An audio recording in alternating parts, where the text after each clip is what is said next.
Have you seen those ads for raffle companies like LMCT+, Vencia, Keep It REIT, and Raffle Saints promising large cash prizes, cars, or even houses for an expensive monthly membership? The owners of the companies look pretty flush too, with Adrian Portelli, the director of LMCT+, claiming a net worth of $500 million, having earned it in only 5 short years and seen craning a McLaren Senna into a high-rise apartment worth $39 million.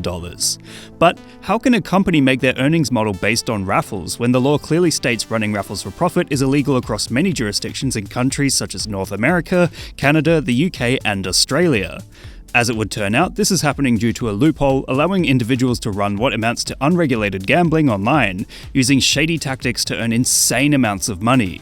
This is achieved by promoting giveaways as trade promotions, rather than as raffles, in order to skirt existing laws designed to block individuals abusing the system.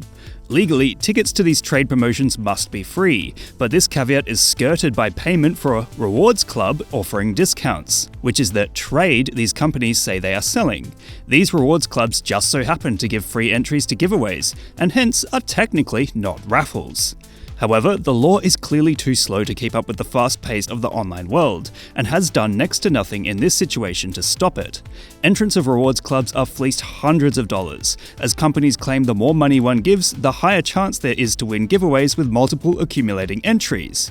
To avoid scrutiny, these companies will also position themselves as fundraisers for charity, while in reality they make hundreds of millions of dollars off unregulated gambling and pocket the profits. There is a severe lack of transparency when it comes to charitable donations, as all claim to be fundraising, but typically none or very little of the money and how it is spent is available for the public to view. And you might just be thinking, okay, but what if people just want to have a little fun with gambling? Well, that's fair, but the fact is that these odds are absolutely terrible. The Rewards Club business model provides multiple accumulating entries for every member, which means everyone is constantly buying entries and accumulating masses of them. If you are a new member and you buy one ticket, you have a snowball's chance in hell of ever winning anything, as the hundreds of thousands of other members have already accumulated so many tickets that they basically eclipse the population of Australia in every single draw. Not only that, but many of these raffles amount to nothing, with announced winners finding their prizes either repossessed with finances owing, or simply not showing up at all. Join us on our journey to expose the shady tactics of the raffle-for-profit industry, as we explore dodgy dealings, awful advertising, and even connections to biker gangs. Okay, let's get into the nuts and bolts of how these car giveaways actually work. So this business model all begins with running a raffle to entice member subscriptions, but because it is actually illegal to do so unless a company is a charity or running a trade promotion, your business will be created with the sole purpose of running a trade promotion 365 days of the year. A trade promotion is a competition conducted to promote goods or services supplied by a business. Think of a small-town fishing shop that might be giving away a fancy rod to drum up interest and increase rapport with customers.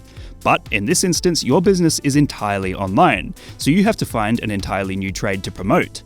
This is where the idea of a rewards club comes in, where people can pay a recurring or one-time fee to access different levels of discounts and coincidentally earn free entries to a giveaway. But generally, the law states tickets to any giveaway have to be free, so that businesses only give away prizes with the sole intention of promoting trade, not to earn massive profit from the giveaway itself. It doesn't matter if the discounts are awful and are 5% off a random business no one's heard of, or even just 5% off a website's own merchandise. People aren't going to be interested in that. What they are going to be interested in is the shiny new car you're advertising as a trade promotion prize. At first, you'll make a loss, but over time, as people sign up to your club, you'll get members addicted to the idea that their next big win is just around the corner. Then pay for a whole bunch of sponsored advertising, and as your social media presence begins to bloom, more and more people join until you're raking in millions a month. Make sure you're all saddled up with legal advice, and you're good to go. It's that easy to grow these companies, and now that the proof is in the pudding of their success, there is absolutely no shortage of dodgy copycats. Perhaps the most clever aspects of companies that raffle for profit are their marketing strategies. With a mix of celebrity endorsements, promises of getting rich quick, and a lack of transparency regarding odds of winning, it's easy to get people to sign up. Hundreds of thousands of dollars are spent on sponsored advertising, as these companies rely mostly on social media to entice new members, often with a main figurehead to act as an influencer. Again, Adrian Portelli comes to mind, as his flashy presence in the media and live streams of each giveaway show a devout audience hanging on to his every word. On a side note, you'll notice that this investigation tends to focus on Portelli and LMCT Plus quite a lot. This isn't because he is the worst of the group, and he does follow through with all prizes, which is wonderful. But simply put, his business is the biggest and inspired many copycat clones across Australia, and as such takes much of the spotlight. In this space, there is very little regulation, so even though they are technically promoting gambling, they are not required to treat their giveaways as such, never warning of the dangers of gambling as is required by law on other websites. To provide a sense of authenticity, videos and pictures of winners are uploaded, using reactions as charity porn to get viewers excited. Ironically, these companies will then push the idea that they're helping the everyday person, when they are actually taking money from the everyday person as the odds of winning are so minuscule, yet they do not disclose this. Punters are told that they can win big for only a few dollars a week, heavily misrepresenting the odds of actually receiving a prize and the true price of entry. And, to prevent being labelled as a raffle-for-profit business, they tend to avoid the word raffle at all costs, unless they're a bit thick like Raffle Saints, who plaster it all over their website and prizes, clearly attempting to market themselves as angels bestowing good upon the world, especially with that logo of a halo and angel wings. That being said, perhaps the most telling aspect of these companies is the graphic design on their websites. They are riddled with poor grammar, spelling errors, and often look like an online pop-up scam from the early 2000s. If you wouldn't click on an ad that looks like this, why would you give $100 to it willingly? To disarm doubters, a company will always work a charity angle, attempting to convince punters that they're not gambling, they're just donating to a good cause. This is extremely important, as it gives the public the impression nothing shady is going on. However, it will not surprise you to learn that they are never transparent with donations. It seems impossible to find any mention of exactly how much is given to charity in these situations, and in the case of some companies, the charities they claim to be associated with have received nothing at all. In a 9 News investigation, Cancer Council revealed that they had been in a fundraising partnership with the now-defunct raffle-for-profit company Amazing Change in 2021, but had not received any funds from them whatsoever. So it would seem all these companies need to do to gain confidence from followers is announce they are in a fundraising partnership with a charity, yet never send a dime.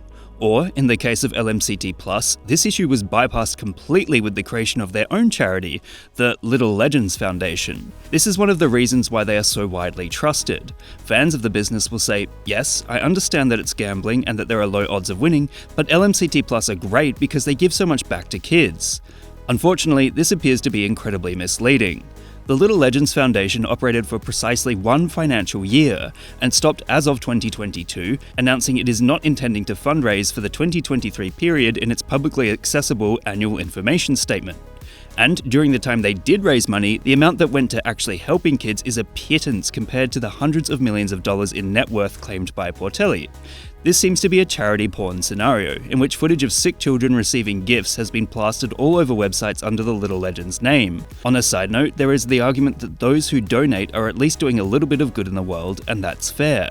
I reached out to the Smith Family Foundation, the charity Raffle Saints plasters all over their promotional material, and they told me Raffle Saints has donated around $10,000 over 3 years. This is great, except for the fact that it equates to around $3,333 per year, which is a tiny drop in the bucket compared to the $100,000 they put up as prizes on the regular. The accumulating tickets model is one of the biggest selling points of these raffles, as well as their biggest issue. Generally, there are 2 options available: one-off ticket purchases and memberships.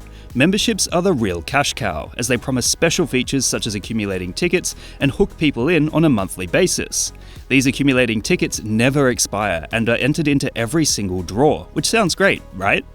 However, this model is extremely unsustainable and leads to less likelihood of new entrants winning prizes, as well as decreases the value of new ticket prices. Say for example, person A buys 1 ticket in January 2022, and person B buys a ticket in January 2023. For person B to have the same chance as person A, they'd have to buy an increased number of tickets. Therefore, the longer the company exists, the less entries are worth per dollar value, and the less likely newcomers are to actually win anything. In the case of LMCT Plus, where there are over 100,000 members constantly accumulating tickets over a period of multiple years, a new entrant who throws their hat in the ring with a single $20 membership has a near zero chance of winning anything. They have to spend at least $100 to even begin to have a chance of winning with 10 entries, but that $100 is now worth less than it would have been last month, let alone last year.